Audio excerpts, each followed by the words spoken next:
नमस्कार, मैं हूं कुमार गजेंद्र। जनपद ऑन द स्पॉट में आपका स्वागत है।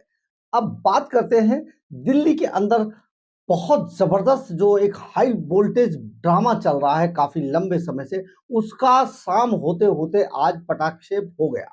पटाक्षेप ये कल शाम से शुरू हुआ था। शाम 7 बजे ईडी की टीम जो है अरविंद केजरीवाल के घर पे पहुंचती है, उनको गिरफ्तार करती है और 9 बजे उन्हें गिरफ्तार करके 2 घंटे की जांच पड़ताल छानबीन के बाद, सारी तलाशी लेने के बाद, सारी चीजें करके ईडी की टीम अरविंद केजरीवाल को अपने साथ लेकर चली जाती है। ये पूरा एक एपिसोड था। आज सुबह अरविंद केजरीवाल से ईडी की टीम पूछताछ करती है और पूछताछ करने के बाद 2 बजे उन्हें राव एवेन्यू कोर्ट में, पीएमएलए कोर्ट में, जो कावेरी बावेजा हैं उनके यहाँ उनकी अदालत में पेश करते हैं अरविंद केजरीवाल को। पूरे दिन ये पूरा ड्रामा चलता रहा, सारी चीजें चलती रही, इफ एंड बट होता रहा। आम आदमी पार्टी प्रदर्शन करती रही, बहुत कम प्रदर्शन में कहीं जोर दिखाई नहीं दिया, बहुत कम कार्यकर्ता थे। कार्यकर्ता तो शायद थे ही नहीं अब आम आदमी पार्टी के। ये सिर्फ जिनके पार्टी के अंदर पद थे वो लोग थे, और सूत्र जो बता रहे हैं उनके बीच में कहीं ना कहीं कांग्रेस के लोग भी घुसे हुए थे जिन्होंने प्रदर्शन करने की कोशिश की, क्योंकि कांग्रेस और आम आदमी पार्टी अलायंस के अंदर है। तो ये सारी चीजें जब पूरा फेल हो गया और शाम होते होते दोपहर में 4 बजे के बाद फिर से सुनवाई हुई। सुनवाई के बाद इस पूरे ऑर्डर को सुरक्षित रख लिया गया और शाम को इसे रिलीज करने के लिए कहा गया। तो अभिषेक मनु सिंघवी जैसे जो वरिष्ठ वकील थे, उन्होंने इसमें पूरा अपना योगदान दिया। वहां पर जो एविडेंस पर कोर्ट के अंदर बहस की, और जो ईडी की तरफ से additional solicitor general S V Raju ने ये सारे मामले को इनके खिलाफ में लड़ा, यानी कि ईडी की तरफ से लड़ा। और लास्ट में जो फैसला आया, उस फैसले के मुताबिक ईडी ने 10 दिन की रिमांड मांगी थी और 7 दिन की रिमांड सैंक्शन कर दी गई। इसके बाद जो दिल्ली के सबसे कट्टर बेईमान, या यूं कहें कि इस पृथ्वी के सबसे जो कट्टर बेईमान अरविंद केजरीवाल हैं, उनको 7 दिन के रिमांड पर अब कोर्ट के अंदर भेज दिया गया है। अब 7 दिन के अंदर जो सारी चीजें निकल के आएंगी, हम जो आपको समय समय पर बताते रहे, उससे बिल्कुल भी इतर होने वाला नहीं है, क्योंकि अरविंद केजरीवाल अब इस पूरे महाघोटाले के अंदर फंस चुके हैं बुरी तरीके से, और ये महाघोटाला अब उनको उल्टा पड़ने वाला है। अरविंद केजरीवाल ने चलते चलते कोर्ट के अंदर कह दिया, मेरा सब कुछ देश के लिए है, मैं जेल में रहूं या बाहर रहूं, मैं देश के लिए समर्पित हूं। ऐसे कुछ ड्रामेबाजी की बातें जो मैडम सीएम है सुनीता केजरीवाल, उनकी तरफ से भी निकल कर आई, यानी कि वो भी एक्टिव होती दिखाई दी शाम होते होते। और उन्होंने कह दिया, आपका सीएम 3 बार जीता हुआ, आपका लोकप्रिय सीएम आपके पास ही रहेगा, वो जेल में रहे चाहे बाहर रहे। या इस तरीके की चीजें चलती रही। खैर, ये जो होना भी था, क्योंकि मैडम सीएम अब दिल्ली की मुख्यमंत्री बनने वाली हैं बहुत जल्दी, तो उन्होंने एक एक स्तर पर अपना मोर्चा संभाल लिया। लेकिन आखिर अब आगे क्या होगा और अदालत के अंदर क्या हुआ, ये बहुत महत्वपूर्ण है। अदालत के अंदर जिस तरीके से एक के बाद एक इतने सारे एविडेंस रख दिए गए ईडी की टीम की तरफ से, कि वहां पर अभिषेक मनु सिंघवी जैसे वकील भी फेल हो गए और वो कुछ नहीं बोल पाए। दरअसल इस सारे मामले में हुआ क्या था, एक पूरी स्टोरी जिस तरीके से निकलकर सामने आई, वो बहुत चौंकाने वाली है। उसमें पूरा एक आप समझिए कि 8 नवंबर 2016 को देश के अंदर प्रधानमंत्री नरेंद्र मोदी शाम को अचानक रात को 8 बजे सामने आते टीवी पर, और वो घोषणा कर देते हैं कि अब देश के अंदर जो 2000 के नोट हैं, 1000 के नोट हैं, उनको बंद कर दिया जाएगा। तो ये आज से ही बंद हो गया। इसके बाद जो जितनी भी पार्टियां थी, खास तौर पे अरविंद केजरीवाल की जो आम आदमी पार्टी थी, ये सब जमीन पे आ गई थी। नोटबंदी के बाद इन सबको बहुत बड़ा नुकसान उठाना पड़ा, इनके पास पैसा था नहीं। इसके बाद ये 2016 की 8 नवंबर 2016 की बात है।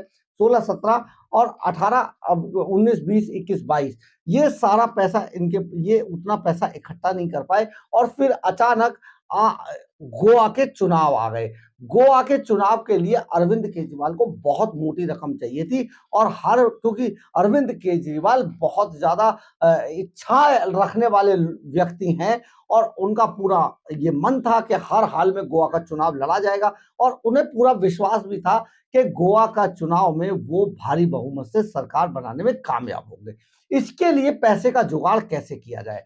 अब पैसे का जुगाड़ करने के लिए अरविंद केजरीवाल के पास एक आदमी था, वो थे संजय सिंह। संजय सिंह ने अरविंद केजरीवाल को समीर महेंद्रू, अमित अरोड़ा और दिनेश अरोड़ा से मुलाकात कराई।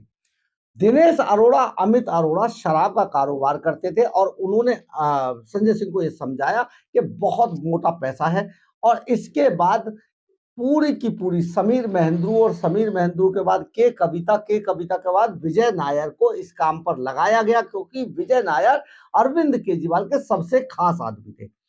जब सबसे खास आदमी ने इसमें डीलिंग करनी शुरू की तो उनकी बाकायदा मीटिंग हुई दिल्ली के एक 5 स्टार होटल में और 5 स्टार होटल में डील करने के बाद सबसे पहले बताया जाता है कि 45 करोड़ रुपए की डील हुई थी। ये डर्टी डील, 45 करोड़ रुपए ले लिए गए रिश्वत के तौर पर और इसके बाद इन सब ने आकर ये बता दिया कि आप यहाँ की जो एक्साइज पॉलिसी है उसको बदल दीजिए।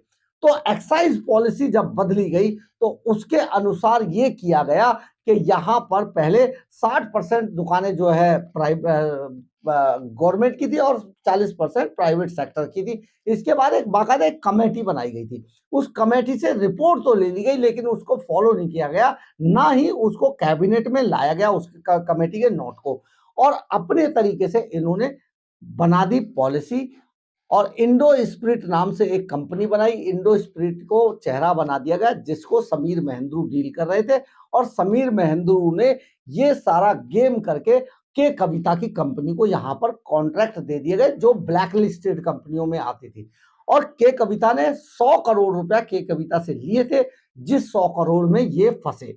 लेकिन आज जो सामने आया कि असल में ये घोटाला 600 करोड़ रुपए का था, 100 करोड़ का नहीं था। तो इस घोटाले में क्या क्या हुआ पूरे दिन हम आपको बहुत जल्दी से ये बता देते हैं, क्योंकि ये बहुत महत्वपूर्ण है आपके लिहाज से जानने के लिए कि आखिर आज अदालत के अंदर क्या हुआ, किस तरीके से हुआ। अरविंद केजरीवाल के सामने जो वकील थे वो क्यों नहीं बोल पाए ईडी के वकीलों के सामने, ऐसे कितने बड़े बड़े सबूत रख दिए गए ईडी की तरफ से। ईडी की तरफ से बहुत कुछ लेकर आया गया था, इसलिए अरविंद केजरीवाल चाहकर भी इस मामले से बच नहीं पाए। दरअसल आबकारी नीति मामले की राउज एवेन्यू कोर्ट में अरविंद केजरीवाल की रिमांड पर सुनवाई पूरी हो गई और शाम होते होते ये सारा मामला जिस तरीके से सामने आया उससे पता चला कि ये पूरे का पूरा जो काला कारोबार था, ये पूरा काला कारोबार आम आदमी पार्टी के, इसमें कई वरिष्ठ नेता इन्वॉल्व थे जो कि पूरे इसमें जिस तरीके से चल रहा था ये सब, तो उसमें से संजय सिंह, मनीष सिसोदिया की बड़ी महत्वपूर्ण भूमिका बताई गई, संजय सिंह की बड़ी महत्वपूर्ण भूमिका बताई गई और इसमें कहीं ना कहीं जो इन सभी को पकड़ा गया और जितने भी लोग पकड़े गए वो ज्यादातर उनमें से सरकारी गवाह बन गए। तो ये जो सारा चीज निकल के आया लब्बो लुबाब, उसमें ये पता लगा कि इस सारे घोटाले का जो सर्वा था वो अरविंद केजरीवाल के ही लोग थे, अरविंद केजरीवाल खुद थे, यानी कि मास्टरमाइंड अरविंद केजरीवाल को बता दिया। तो गुरुवार देर रात को शराब घोटाले से जुड़े मनी लॉन्ड्रिंग मामले में जब सारी चीजें गिरफ्तारी हो गई उसके बाद ईडी ने केजरीवाल पर 5 बड़े आरोप लगाए आज कोर्ट के अंदर। उसमें ईडी ने कोर्ट में दिल्ली आबकारी नीति घोटाले मामले में अरविंद केजरीवाल पर मास्टरमाइंड होने का आरोप लगाया। ईडी ने कहा कि तत्कालीन उप मुख्यमंत्री मनीष सिसोदिया केजरीवाल के लगातार संपर्क में थे, यानी कि इस शराब घोटाले को लेकर। ईडी ने दिल्ली के मुख्यमंत्री अरविंद केजरीवाल पर शराब नीति घोटाले में सीधे तौर पर शामिल होने का आरोप लगाया। ईडी के अनुसार घोटाले से प्राप्त धन का इस्तेमाल आम आदमी पार्टी ने जो पार्टी के गोवा चुनाव थे उस अभियान के लिए किया था। ईडी ने कहा कि इस घोटाले में शामिल प्रमुख लोगों के बयान दर्ज किए गए हैं और ईडी ने अवैध धन का सफलतापूर्वक पता लगा लिया है, यानी कि ईडी के पास पूरी मनी ट्रेल है जो गलत तरीके से ली गई थी।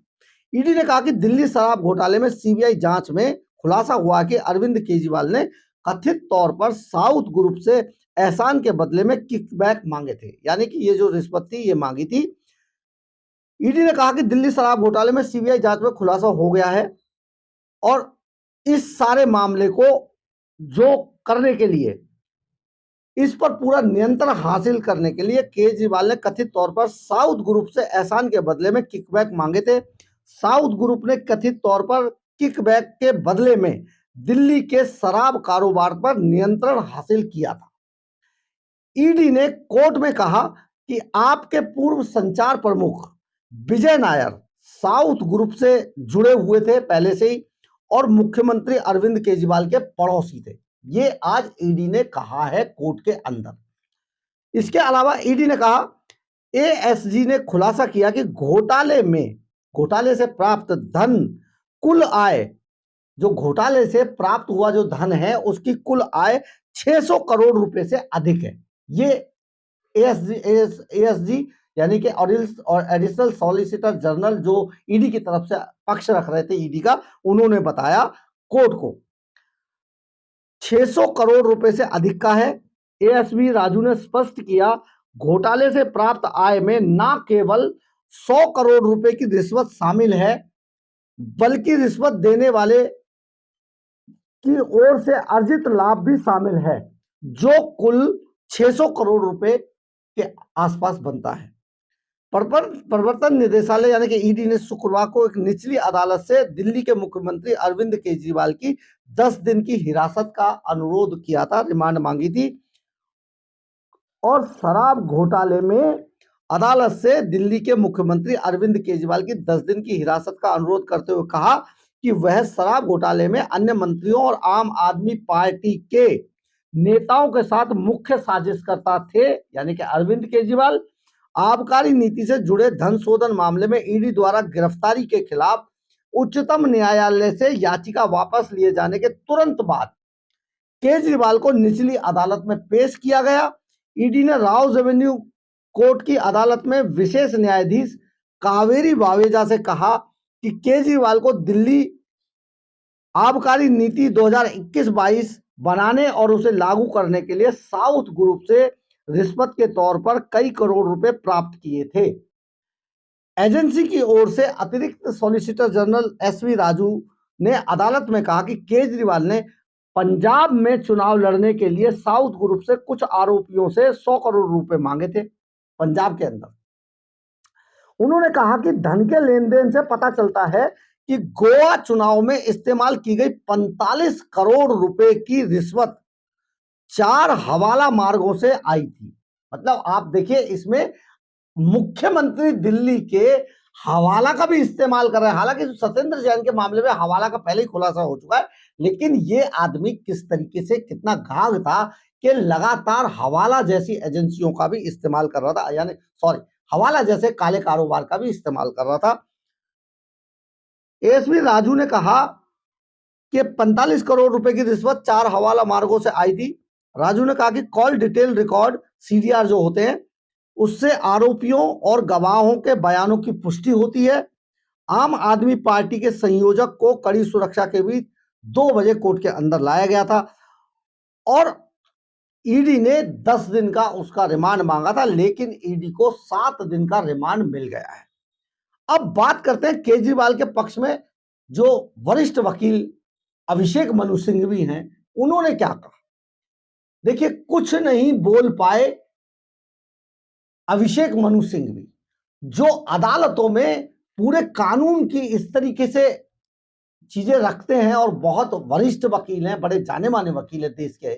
लेकिन आज क्योंकि इस केस के अंदर अरविंद केजरीवाल के इस मामले में बहुत ज्यादा कुछ बचा नहीं था, इतना कुछ था ईडी के पास कि आज अभिषेक मनु सिंघवी कुछ ज्यादा नहीं बोल पाए। अब सुनिए अभिषेक मनु सिंघवी की बहुत ही हास्यास्पद दलील, जो आप समझिए कि एक इतना वरिष्ठ वकील इस तरीके की दलील देगा, ये तभी होता है जब बोलने के लिए ज्यादा कुछ वकील के पास होता नहीं है।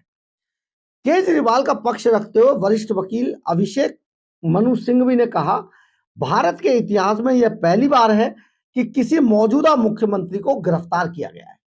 बिल्कुल ठीक है, पहली बार है, लेकिन भ्रष्टाचार भी डायरेक्ट किसी पर पहली बार ही लगा है ना। अब मुख्यमंत्री अड़ जाए कि मैं इस्तीफा नहीं दूंगा क्योंकि उसे अपनी पार्टी में विश्वास नहीं है किसी पर, तो इसका क्या किया जाएगा? भ्रष्टाचारी को छोड़ा तो नहीं जा सकता है वकील साहब, या छोड़ दिया जाएगा? इतना कट्टर भ्रष्टाचार, हजारों करोड़ रुपए खा गया देश के, देश को लूट लिया, दिल्ली को लूट लिया, इसको कैसे छोड़ दिया जाए? अगली दलील सुनिए। उन्होंने कहा कि गिरफ्तारी की सख्ती गिरफ्तारी की आवश्यकता के समतुल्य नहीं है, जो एक बेकार सी दलील थी, और केजरीवाल को गिरफ्तार किए जाने की आवश्यकता नहीं थी। ये आपके कहने से नहीं होगा ना सिंघवी साहब के, इनकी आवश्यकता थी या नहीं? सिंघवी ने कहा इस मामले में महत्वपूर्ण न्यायिक विवेक के इस्तेमाल की जरूरत है। विवेक की बात कर रहे हैं, इसमें लोकतंत्र के बड़े मुद्दे शामिल हैं। कैसे मुद्दे? जब भ्रष्टाचार किया, इतना पैसा खा गए, पॉलिसी बदल दी, दिल्ली का सत्यानाश कर दिया, खजाने को लूट लिया, इसमें कैसा विवेक, कैसी दलील दे रहे थे? आप समझिए किस तरीके की दलील थी, क्योंकि कहने को कुछ ज्यादा था नहीं। ये बिल्कुल वैसा ही है जैसे कभी एक समय पे अटल बिहारी वाजपेयी ने लोकसभा के अंदर जो लोगों का मत मांगते हुए कहा था, जब सरकार गिर रही थी, कि आप अपनी अंतरात्मा की आवाज सुने। ये बिल्कुल ऐसा था। लोकतंत्र के मुद्दे शामिल हैं। केजरीवाल का पक्ष रख रहे अन्य वकील विक्रम चौधरी ने अदालत से कहा, प्रवर्तन निदेशालय न्यायाधीश जूरी सजा की तामील करने वाला बन गया है, यानी कि ईडी के ऊपर आरोप लगा रहे थे। उन्होंने कहा कि वह सुनवाई अदालत के समक्ष रिमांड कार्रवाई का विरोध करेंगे और इसके बाद एक अन्य याचिका के माध्यम से फिर से सर्वोच्च न्यायालय में जाएंगे। ये इस तरीके की जो दलीलें दी गई थी, वो बहुत ही समझिए ऐसी थी कि जिनका कोई बहुत ज्यादा लेना देना नहीं था, लेकिन क्योंकि वकील थे और केजरीवाल की पैरवी कर रहे थे, तो कुछ तो कहना ही पड़ेगा। ये सब बेकार साबित हुआ और अब अरविंद केजरीवाल पहुंच चुके हैं ईडी की रिमांड पर। 7 दिन में उनके साथ क्या क्या होने वाला है, ये हम लगातार आपको बताते रहेंगे। बहरहाल जो भी हो, आपको हमारी खबर अच्छी लगी तो आप इसे लाइक, सब्सक्राइब और शेयर जरूर करें। कमेंट्स बॉक्स में अपनी राय जरूर लिखें, इससे हमें ऊर्जा मिलती है। जय हिंद, जय भारत।